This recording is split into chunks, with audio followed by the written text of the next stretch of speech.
Hello, everyone. Welcome to the Triangles Meditation Group, our weekly webinar to support and strengthen the work of triangles and the planetary network. Let's just begin with a brief moment of silence to link up with all triangles workers throughout the world at this time when we approach the Gemini Festival on Wednesday.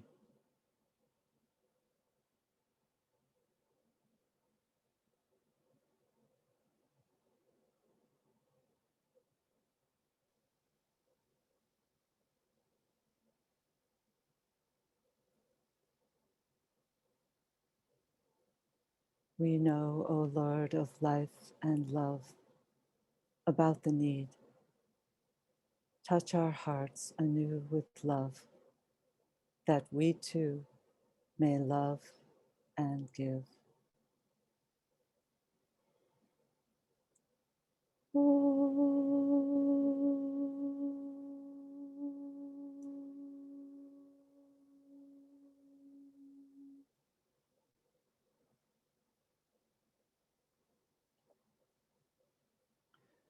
So today is May 24th, 2012, and we come together each week to create this platform to introduce the work of triangles to new people and to aid them in the forming of triangles.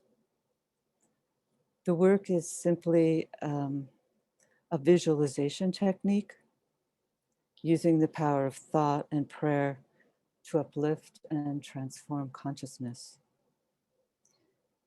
3 people agreed each day to establish a line of lighted, loving communication between themselves and agree to do this every day. They work together as a triangle of light, mentally, spiritually, and in a spirit of goodwill to all humanity.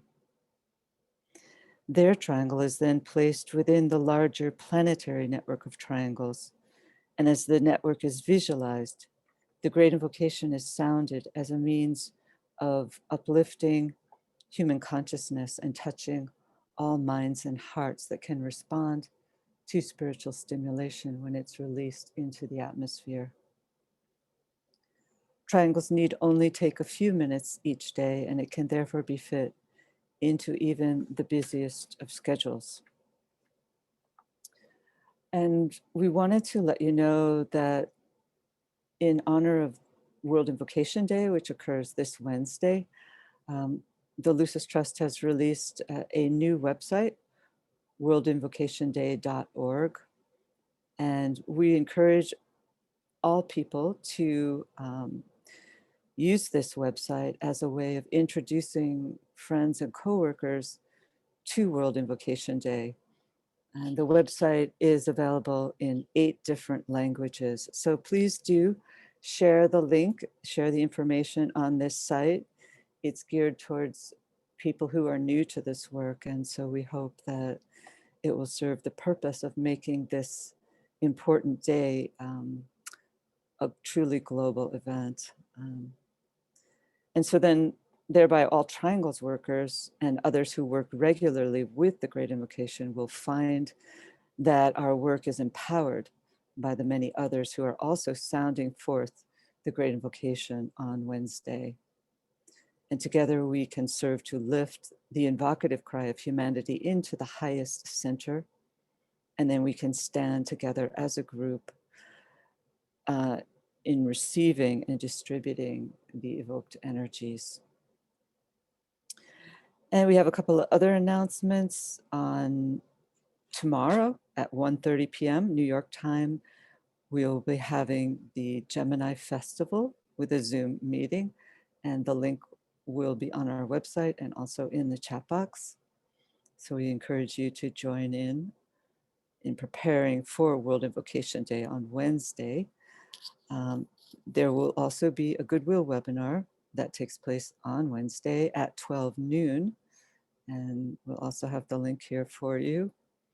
And then the next coming and final Arcane School Conference will be on this coming Saturday and Sunday. And the link will also be there on the chat box and on our website. And today we are blessed again to have Eduardo Gramaglia from Argentina, who will be sharing with us on Hercules and the conquest of duality. And just to let you know that we are going to be updating our mailing list over the next 2 weeks. And you might have noticed we've only been sending out one emailing this week, so it might have confused a few people. But so over the next 2 weeks, we're going to be updating our list, so everyone will have to re-register in order to keep receiving the email announcements. But you can also go to our website under triangles.org/webinar, and you can always get into the webinar that way. And also, one final request, we have two people who are looking for a third member of to form a triangle. So if anyone would like to do that, you could put your name in the chat box and they will be happy to work with you and we will connect you with them. So now, as we do each week, let's work together in our visualization. Visualizing the planet as a sphere of lighted energy.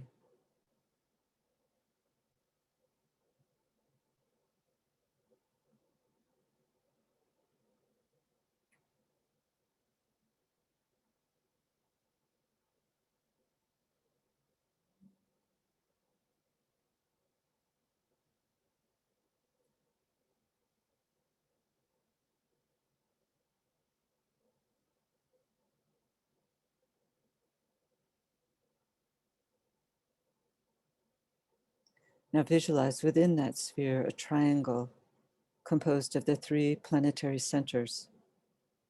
Shambhala, the planetary head center, the spiritual hierarchy, the planetary heart, and humanity, the planetary throat center.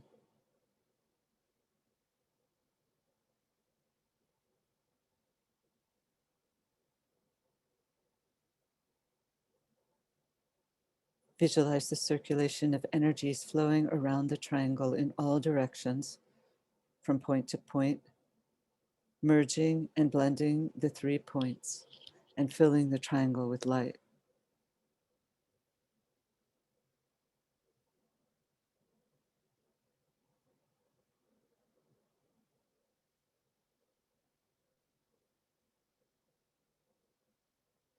Superimposed upon that triangle, visualize a 5-pointed star, the star of the world teacher,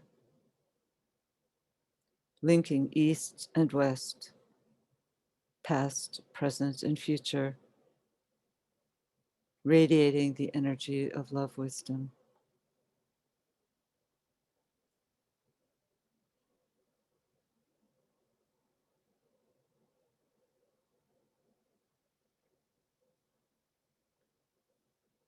At each point of the star, the spheres of his activity, stands an outpost of his consciousness, the 5 planetary centers.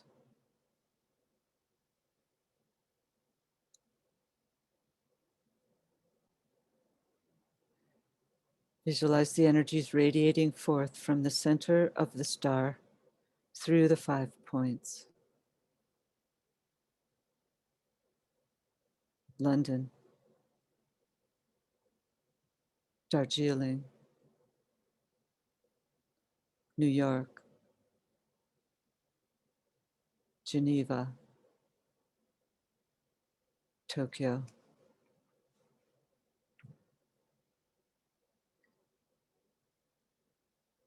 Visualize these outpouring energies enlivening small groups, meeting everywhere, aiding them to focus and direct the energies into the consciousness of all humanity, solving its problems, creating right human relations, restoring peace on earth.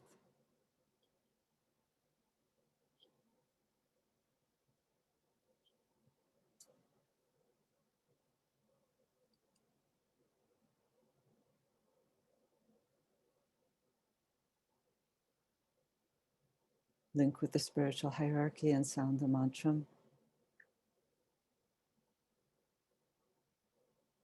Radiance, we are, and power. We stand forever with our hands stretched out, linking the heavens and the earth, the inner world of meaning and the subtle world of glamour. We reach into the light and bring it down to meet the need. We reach into the silent place and bring from thence the gift of understanding. Thus with the light we work and turn the darkness into day.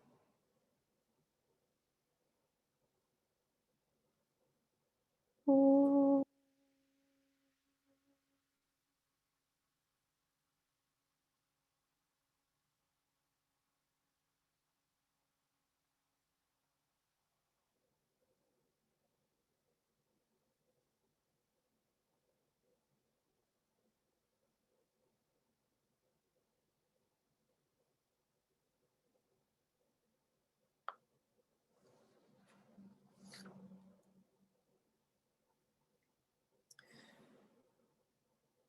So now we're moving towards the conclusion of the higher interlude period with this Wednesday's celebration of the Gemini festival. And in true Gemini fashion, this festival has a dual focus, celebrating both the Christ, the God-man, the first member of the human kingdom to have achieved liberation. But we also celebrate on this festival humanity, the agents of goodwill and the planetary center through which the plan must work out. And this year, the festival is augmented by its alignment with a powerful lunar eclipse. The three planetary rulers of the sign Gemini are Mercury, Venus, and the Earth. And they form a powerful systemic triangle that becomes activated at this time. Both Mercury and Venus stand as light bearers to Earth.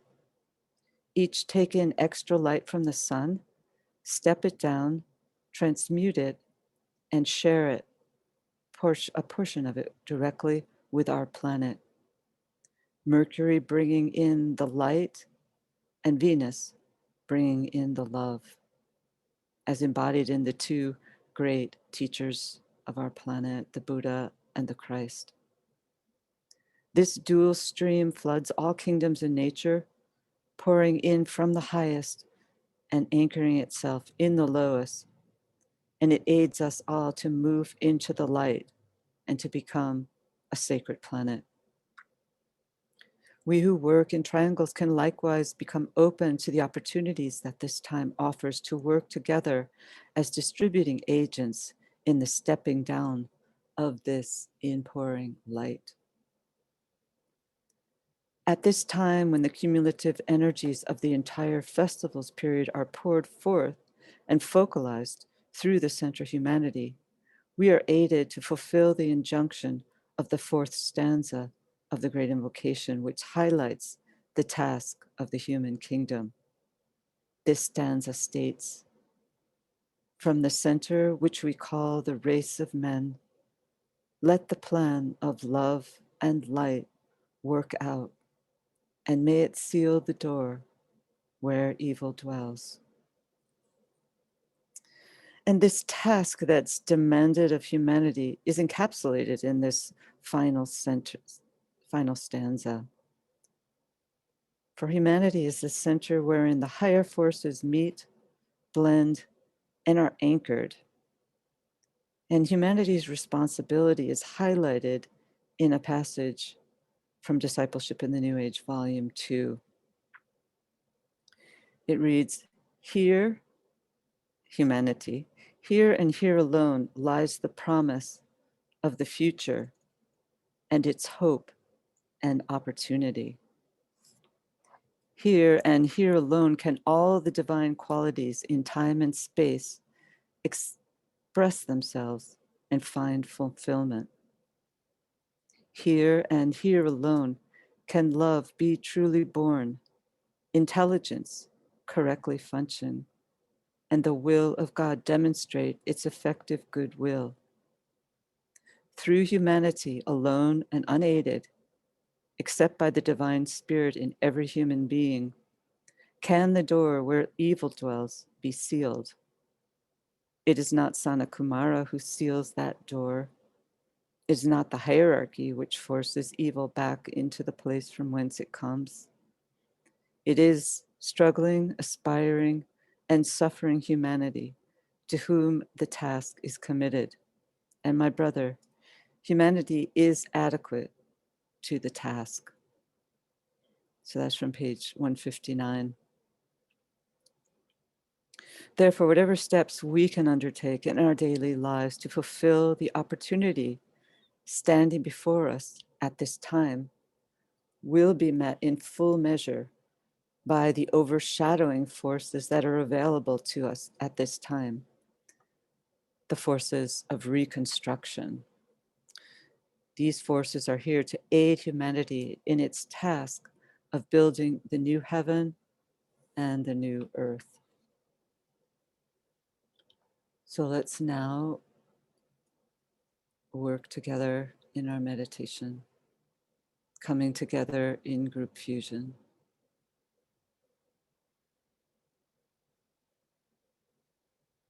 Lincoln thought as a soul, as a point of love and light, with all people throughout the world who are working with this Triangles meditation group.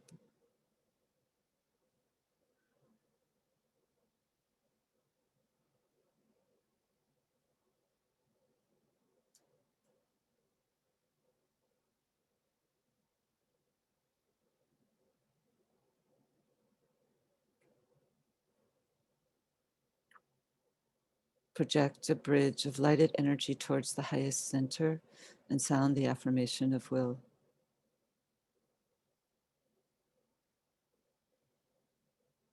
In the center of the will of God, I stand. Naught shall deflect my will from His. I implement that will by love. I turn towards the field of service. I, the triangle divine, work out that will within the square and serve my fellow men.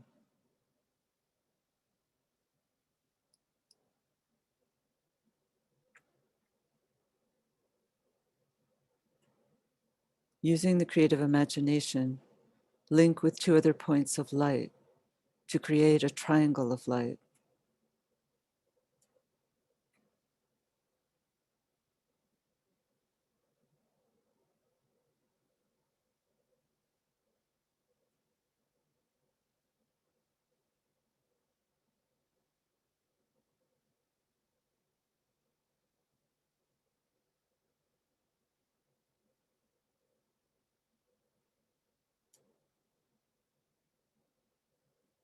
Visualize the triangle in which you are working as an essential part of the Radiant Worldwide Triangles Network.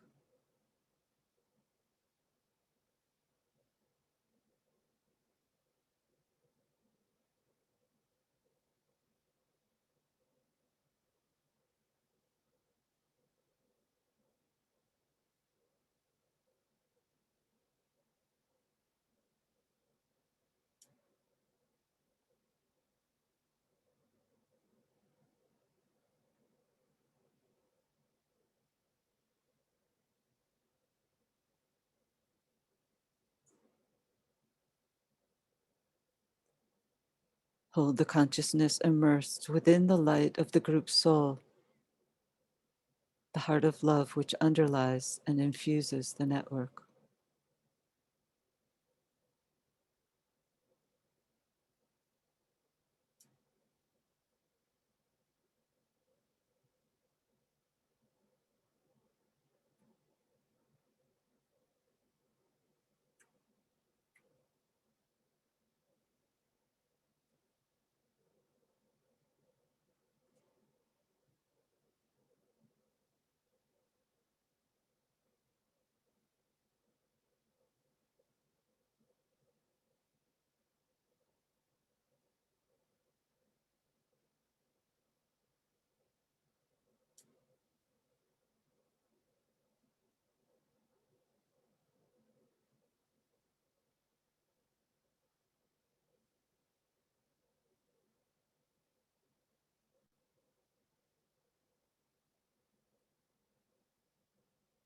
Now lift the consciousness to the world teacher, who stands as the heart of love at the center of the spiritual hierarchy and also at the heart of each triangle.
Visualize the energies of love, light, and goodwill circulating in and around the triangle's network.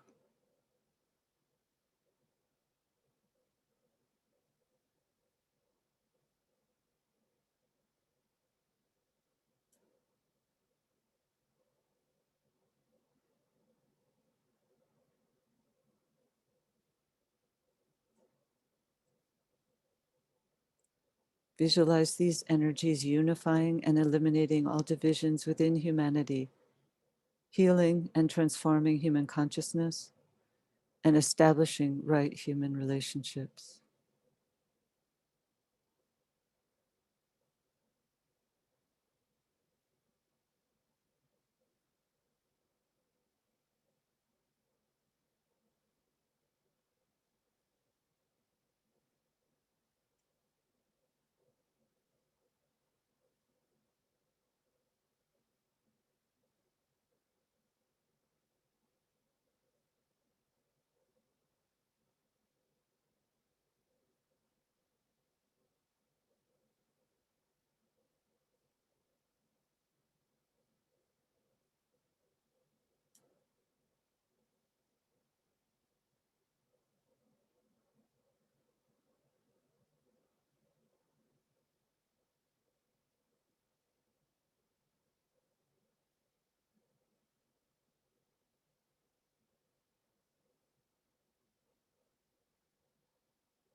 Project the rainbow bridge to the spiritual hierarchy and sound together the mantra of unification.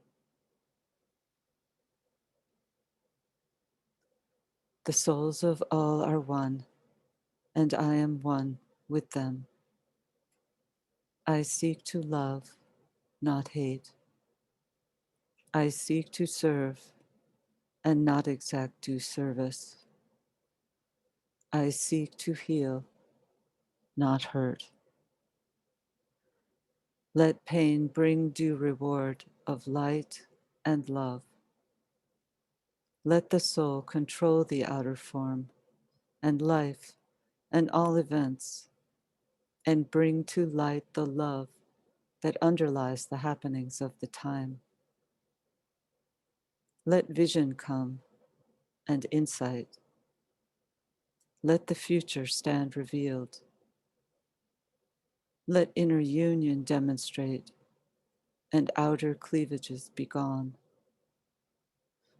Let love prevail. Let all people love.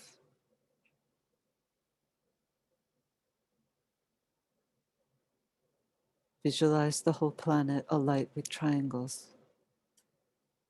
See new triangles being formed everywhere.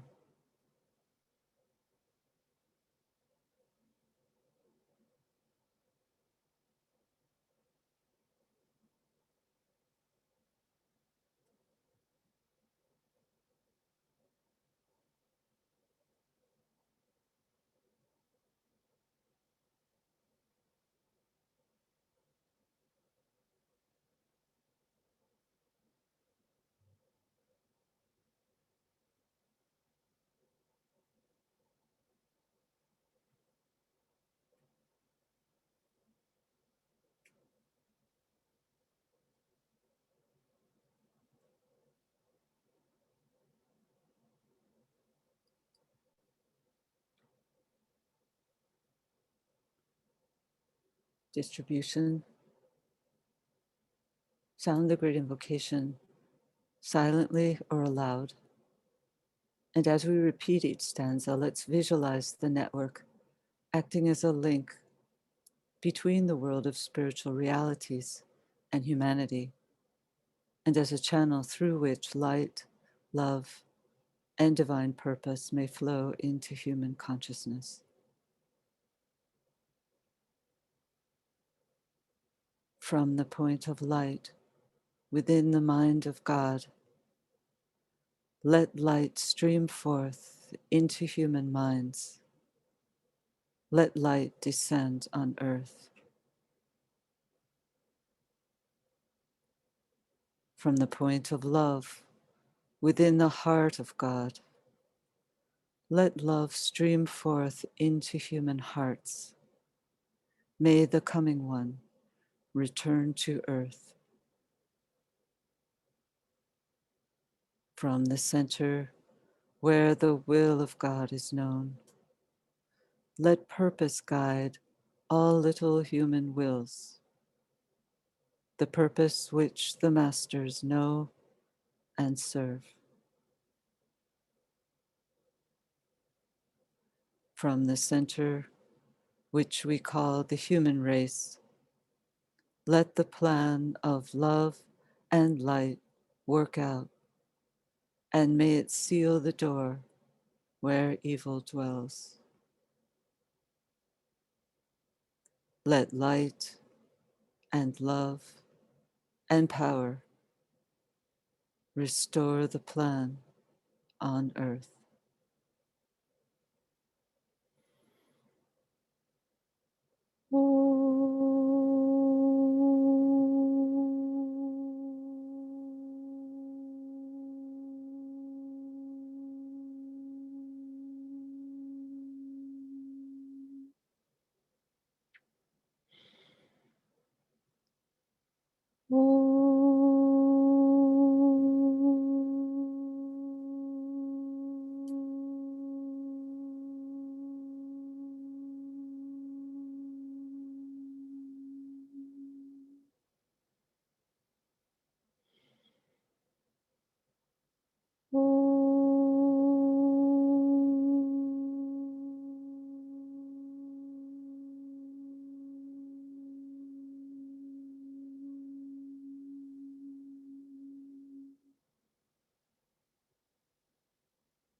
Thank you, everyone. And now I'd like to welcome Eduardo Gramaglia, who will be presenting a talk with us. Hi, Eduardo. Hello, Kathy. Thank you for a wonderful introduction and a wonderful meditation as well. It's always a joy to be here and share my thoughts. Hello, everyone.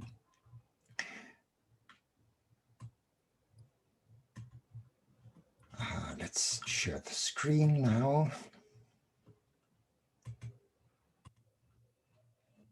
Okay.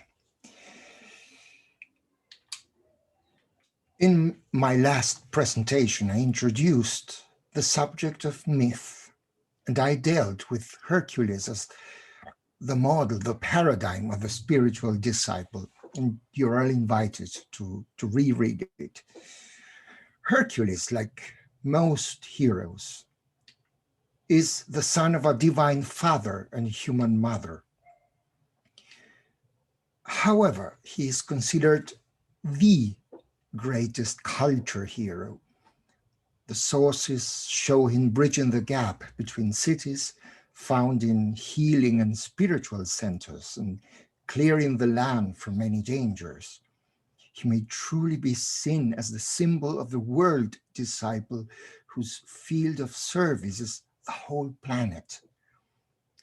At one point in his life, the oracle of Delphi tells Hercules that he must serve the king Eurystheus, who sets him 12 labors, each of them related to one of the zodiacal signs.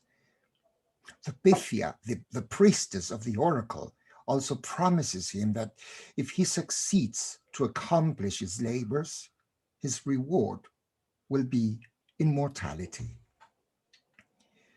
According to mythographers, the labors of Hercules fall into two categories. 6 of these labors, consisting mainly in the capture of dangerous animals, are performed within the boundaries of Greece, whilst the undertakings of the second group lead the hero outside Greece throughout the world in all directions. We should note that the tasks in Gemini and Pisces include the underworld, the land of the dead, being Gemini, the test which involves the farthest wandering. His third labor consisted in collecting the golden apples from the sacred tree growing in the garden of Hesperides. Hercules passed throughout the land seeking the tree, but he did not find it. A wise man, Nereus, was sent by the teacher to give a helping hand, but Hercules failed to recognize the messenger and the truth his words embodied. Having found nothing upon the northern way, he turned toward the dark south. He then encounters Anchius, the serpent, a giant in other sources, who repeatedly defeated the hero until he realized that the only way to overcome the dragon was to seize it with both hands and lift it high in the air. He then meets Busiris, the arch deceiver, who enthralls him with the delusion of false wisdom, saying, "My truth is right and all other truth is false." The beloved teacher bound the hero to an altar for a whole revolution of the sun. Hercules broke his bonds when he remembered what the wise Nereus had told him. Truth is within yourself. Hercules continued his search and wandered far until he hears the cry of Prometheus, who had been changed to a rock by Zeus. He was moved by his agony, caused by the vulture plucking at his liver. Hercules forgot about his search and learned the lesson of service. Finally, a rumor from a passing pilgrim led the hero to his goal. But the sacred tree would once again fade from mind as he saw the giant Atlas toiling under the weight of the world on his shoulders. Hercules lifted off onto his own back, and almost as a miracle, the load rolled off Hercules' back, and as he opened his eyes, he found his brother Atlas holding the golden apples. The 3 maidens who kept guard on the sacred tree approached him, placed apples in his hands, and reminded him of his mission to go forth and serve. The task was fulfilled. The Hesperides were 3 nymphs, maidens, whose function was to keep guard on the garden of the gods, and the golden apples that the goddess Gaia offered as a wedding present to Zeus and Hera when they got married. The gods fed on these apples, so they are mythically seen as givers of youth and immortality. Such magic apples appear in popular traditions of many nations, and the Greek poet Pindar spoke of such apples as growing in Elysium, the island of the blessed. This myth is so rich in meaning.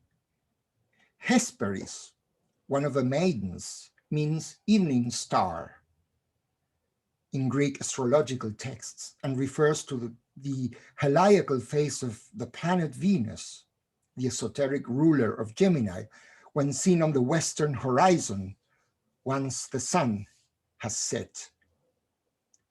It is considered a star of initiation. One interesting fact is that one of the maidens was called Erythia, meaning red in Greek, the color, and pointing to the setting sun, and therefore related to the idea of life after death. The sun sets and therefore periodically dies in the western horizon, stained red with his blood. A deep and interesting connection with the 12th labor in Pisces here emerges.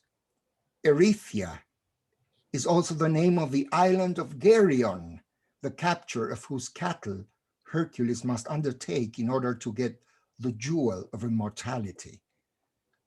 So one is left wondering what these Western adventures, as they are called, may mean. Hercules is here conquering death, and it is not a coincidence that after his apotheosis, when he is transfigured into a god, he marries Hebe, the goddess of youth. The adventures of Gemini and Pisces relate Hercules to the conquest of the land of the dead. A famous Italian mythographer has shown the relationship of Hercules with healing centers and hot springs. Those caves filled with vapors were considered to be entrances to the underworld. One of the most ancient traditions recalls that the main function of Hercules, Heracles, was to face death and win immortality. As with all disciples, Hercules had to conquer glamour and illusion on the physical plane.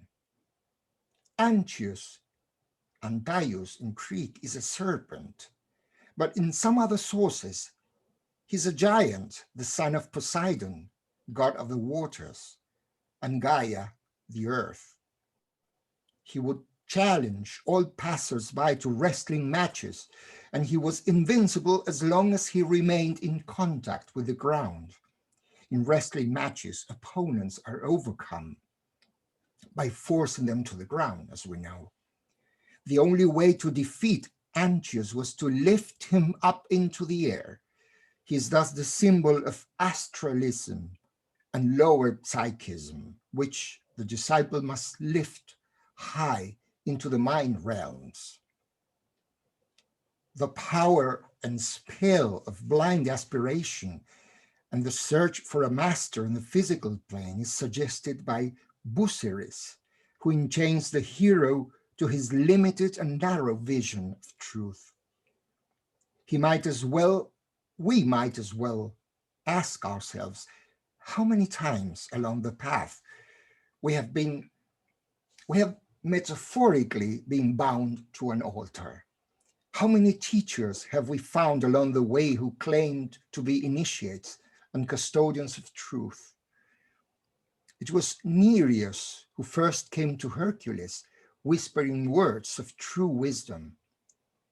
Nereus is here the symbol of the higher self, and later of the teaching master. A real master will not be concerned with the petty personal details of the disciple's life and will give but hints, clues, and disappear so that the disciple finds the way by himself. However, the most remarkable episode of this story, in my opinion, is the rescue of Prometheus. In this monumental crossroads intersection of myths, Hercules meets the Titan bound to a rock. Prometheus is said by Blavatsky to be the most suggestive of all traditional allegories, and many pages are devoted to the elucidation of this myth. In the Secret Doctrine, the Titan is made the symbol of the solar angel. Prometheus is not a hero. A hero is half divine and half human, therefore the right symbol of the struggling incarnated disciple. Instead, Prometheus comes from a lineage of gods who came into existence before the Olympian gods themselves, therefore suggesting a primeval mystery. As the crucified God, he is the personification of the celestial man who incarnated in humanity. On the human level, he is the human soul, bound to the lower self. This myth, according to Blavatsky, hides the secret of the fallen angels, of the soul immersed in matter. Can we see how the mystery of the curse, the fall into matter, is related to the problem of the mind and the opposites? In the biblical Garden of Eden, the serpent gives the apple to Eve, and with its acceptance came the knowledge of the polar opposites, the problem lying at the core of Gemini. Venus, the esoteric ruler of Gemini, when a morning star, was called Phosphorus in Greek astrological texts, meaning the light bearer, the light bringer. It should not be surprising that its Latin translation is Lucifer, the name of the mythical fallen angel. Prometheus represents the planet Mercury, the esoteric ruler of Gemini. In esoteric astrology, one with the sun, the mind as a messenger, one with the soul, and above all, the problem of fire. As a matter of fact, the name Prometheus, meaning forethought in Greek, comes from a Sanskrit root meaning to torment and to stir up violently as if one were kindling a fire. Blavatsky explains that it veils the mystery of fire by friction and therefore of matter. This myth is of such depth that the mind finds itself dazzled by it.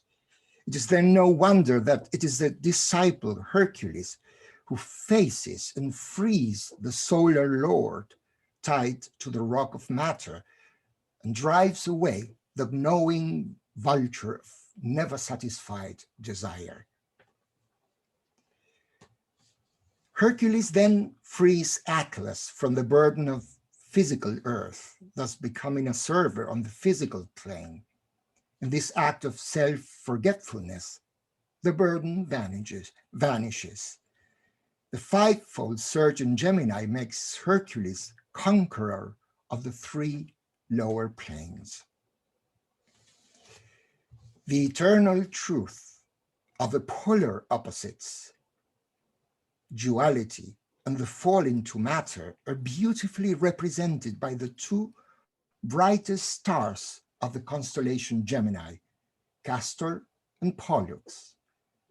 These in turn personify and channel the energies of two major clusters of stars, the Pleiades and the constellation of the Great Bear, both groups of 7 stars. The great mystery of the cosmic Christ upon the cross of matter is tied up with the relationship already recognized in ancient times between the stars of the Great Bear as the husbands and the 7 stars of the Pleiades, their wives, we're told. These two groups of stars represent the macrocosm, while Castor and Pollux can be seen as the microcosm. Castor was regarded by the ancients as mortal and Pollux as immortal. And in fact, they match the astronomical fact that the brightness of Castor is progressively diminishing from the astronomical point of view, whilst that of Pollux is waxing.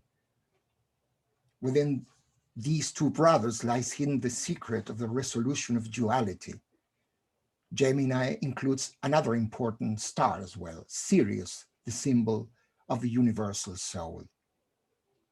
The energies of Gemini bring the resolution of duality into a fluid synthesis. It governs the pairs of opposites and preserves the magnetic interplay between them, we are told. So they bring us an important lesson. the fusion in consciousness of the polar opposites, and the need for the disciple to register contact with the soul in his physical brain and waking consciousness.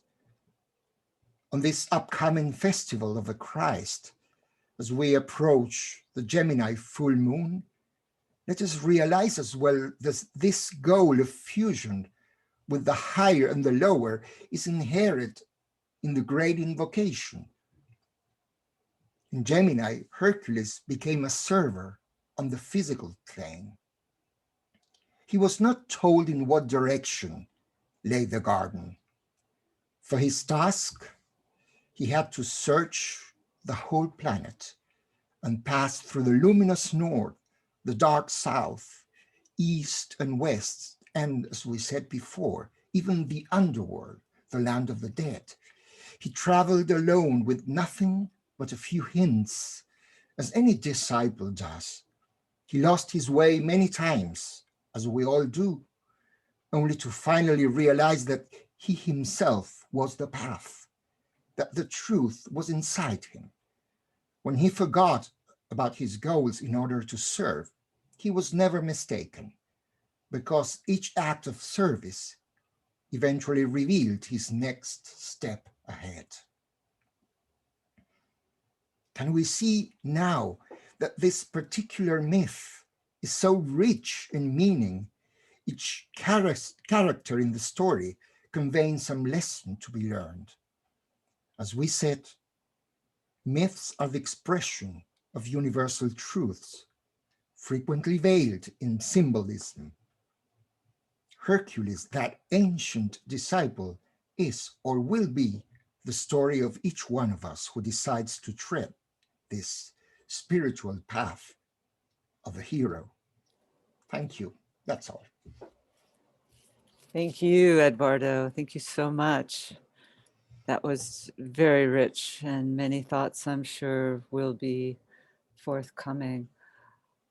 It just, when I was listening to you, it just really made me think that how, in particular, this myth, it seems, shares so many different stages of the path in one labor. So in a way, you could say the whole trajectory of the whole wheel was almost contained in this one sign. And so perhaps we could find the same in all of the labors, like each labor is so multi-leveled, multi-tiered. It isn't like as if one individual starts out and then is magically transformed in that one life to undertake those tremendous liberations that he made, but at the end with Prometheus and Atlas. So I wondered if you had any thoughts about that. I mean, it definitely seems like not one lifetime experience in this labor. It was many different levels of experience. That's a very rich thought. We tend to imagine the path of something that goes on, but we forget about that very important law within the esoteric doctrine, the doctrine of cycles. Even the spiritual path, I think, shows the law of cycles in which advancements, sometimes recapitulations, different stages are relived and re-endured. And but I think that especially in these three myths, Aries, Taurus, and Gemini, for a reason, they sort of condensed most of the experience of the disciple. Imagine Prometheus, the fact that Hercules meets face to face with Prometheus has enormous implications. Yes. These are two monumental myths. Yes. It is. I think it's sort of the contrast between the incarnated, struggling disciple and then the problem of fire, which shows the efforts of the soul to communicate with the reflection, so to say. The soul on its plane, it's free, but as a human soul, he's tied to the bonds of matter, to the rock of matter. And it is the disciple who releases the bonds. And you know, when I said that, it drives away the gnawing vulture of never satisfied desire, I implied that there's many mysteries behind that. The very mystery of procreation, of individuality, that what happened what is called the Lemurian race, individuality, individualization, the problem of the division of the sexes, and how certain energy fed the brain, the you know, the opposite, the good and evil, the curse, how man went into matter. Of course, there's a difference now. And I think the clue is in the fact that well, Alice Bailey pays attention to that too, that in the Garden of Eden, there's one apple involved, but then in the Garden of the Hesperides, Hercules is given many apples. So it's more another step, right? Which involves the whole of humanity. Yes. It's the richness of meaning of myth is astounding, really. Yes. Well, thank you so much. So I believe, if I've heard correctly, that there now, if you'd like to raise your hand, you click on the reactions button. I'm not 100% sure if that is the truth, but if anyone has would like to raise their hand, they could do that. Let's see if anyone has. And I don't see. So there's a number of comments. Would you like to read those or respond to those? Let's see. Let's go up. Yes. Matthew, I think of Hercules as representing the great soul qualities of spiritual strength, striving, and the will to overcome all material and psychic obstacles to achieving the goal of liberation and divine realization. Yes, exactly. There's a raised hand with Catherine. So let's see. Hello, Catherine. Hi, can you hear me? Yes. Well, first of all, thank you both so much. This is a topic so dear to my heart. Eduardo, I would love it if you could clarify just a little bit. I think I missed the reference about how the heroes correspond to Aries, Taurus, and Gemini. So if you could just spell that out a little bit, that would be lovely. I don't think I completely understood the question, Catherine. You mean, what do you mean exactly that the hero corresponds to Aries, Taurus, and Gemini? Oh, I'm sorry. Maybe I misheard, but I thought you and Kathy just had sort of elucidated that the three heroes you dealt with corresponded uniquely to the energies of Aries, Taurus, and Gemini. So I thought I would inquire about that. Well, no, I mean, Hercules is assigned 12 labors by Eurystheus. Well, so the whole trajectory along the zodiac shows him performing many tasks of different types. What I meant is that what we consider the signs belonging to the higher interlude of the year, the three main full moons, Aries, Taurus, and Gemini, in some way concentrate the core of the experiences of the disciple, of the mind, desire, illumination in Gemini, when you have 5 steps involving many aspects, involving psychism, involving the mind, involving faith, the concept of faith, and finally becoming a server on the physical plane. The fact that contact with the soul is registered in the physical brain. So it's a monumental step for the disciple. And I would also emphasize the fact that in Gemini, you have the widest, the farthest wandering. So in a way, it is indicating that Hercules is sort of a world disciple. His field of service has so increased that covers the whole planet, so to say. So I meant that Aries, Taurus, and Gemini could be considered as three very important steps, which in a way summarize the whole trajectory of the path, only in that sense. But of course, there are 12 tasks to be performed. And in a way, they are cyclic. Some tasks are, in a way, a recapitulation of tasks done before. And it's not the path itself is not a straight line.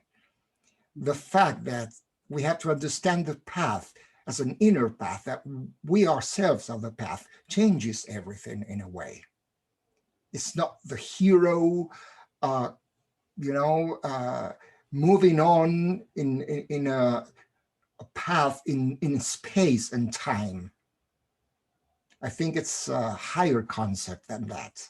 It involves cycles, recapitulations, some new things being added, new challenges, so to say. Thank you, Catherine.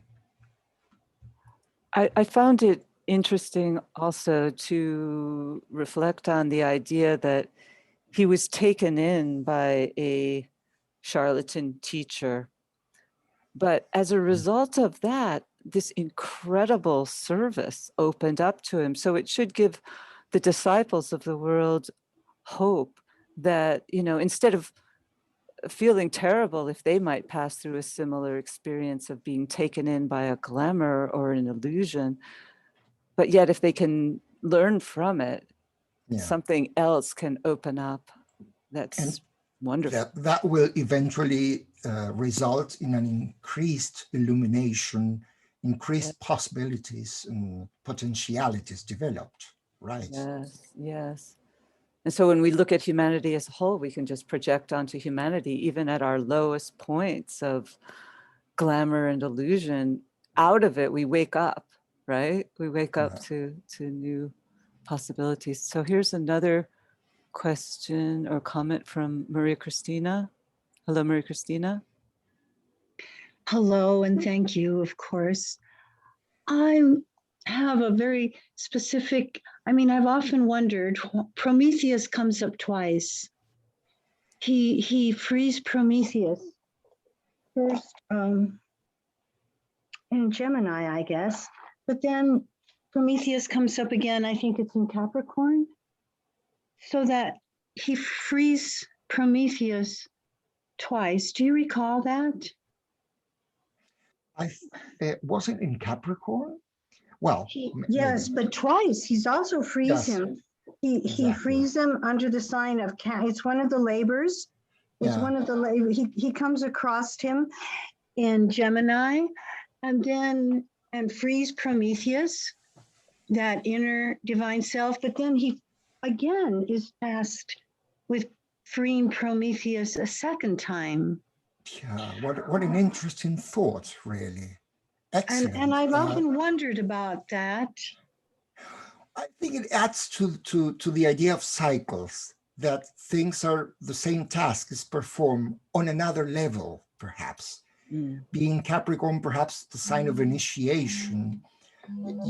One sees that in a way, the same tasks are on another level, and they are cyclically repeated, so to say. It's an amazing thought, really. Yeah, it's there under the he's given that task twice.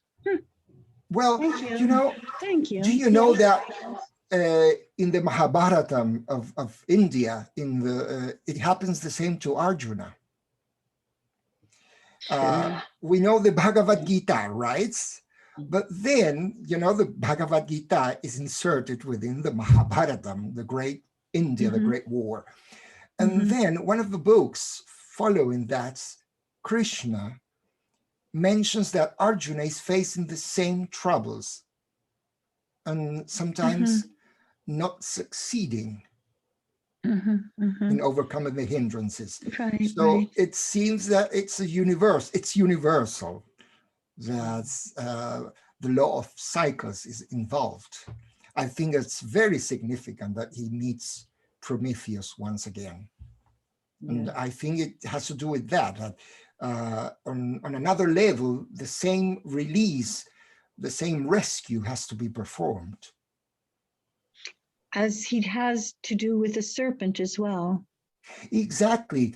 You know, the serpent, although in some sources it is a giant here, comes again under the guise of the Hydra in Scorpio. And the method to overcome it, to defeat it, is exactly the same. He must lift it up into the air. Right. Exactly. Right. Thank you. It's kind of just interesting. I sometimes wonder, especially about Prometheus for some reason. He just. Now, thank you very much, Maria. Those were very interesting thoughts. Thank you very much.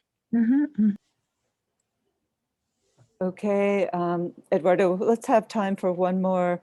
I don't see any more raised hands, but one more comment that you might like to read and respond to.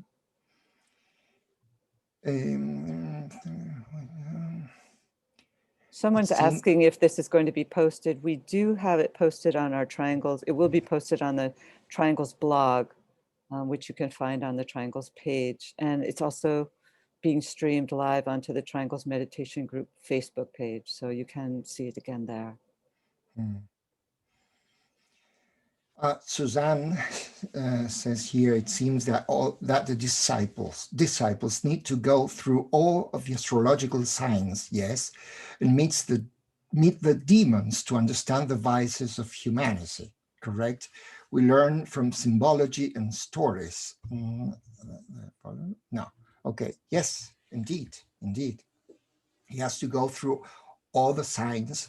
And in a way, that is exactly what I meant by calling Hercules a culture hero.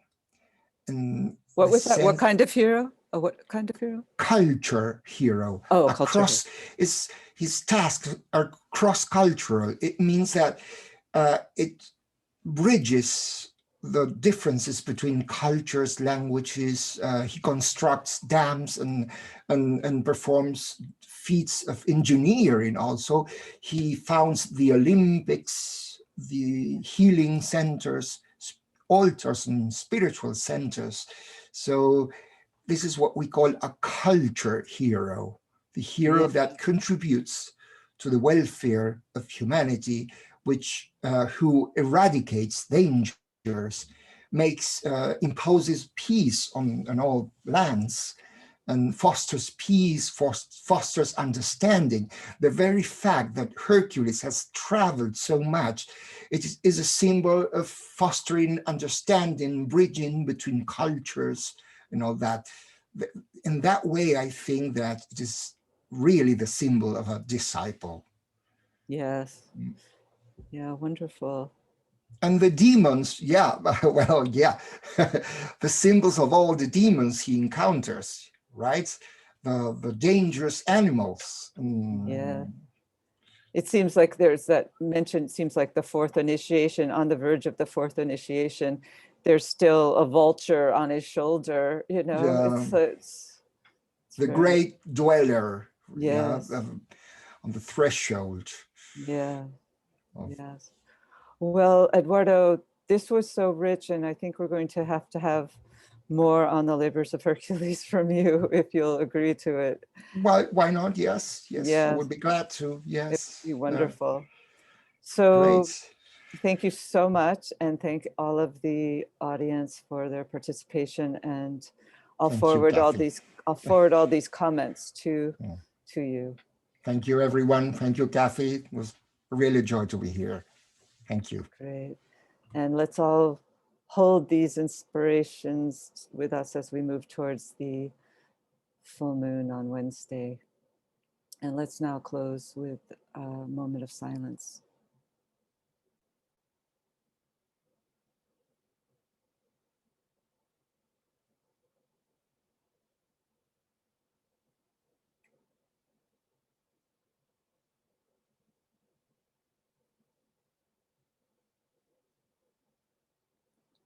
Thank you.